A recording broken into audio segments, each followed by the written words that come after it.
trabalho. E aí um curso de 4, pode durar 5, pode durar 6, pode durar 7 anos. 8 também. 8 eu não sabia. 7 imaginava. Mas o importante é que vocês estão aqui. Há duas grandes qualidades que o ser humano deve ter.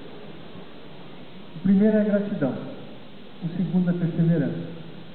Com gratidão e perseverança, vocês conseguem atingir, como hoje estão atingindo, um sonho ou um objetivo de vida. Agradeceram aos pais, mostraram gratidão em todas as falas, agradeceram aos familiares, agradeceram aos docentes, agradeceram aos servidores.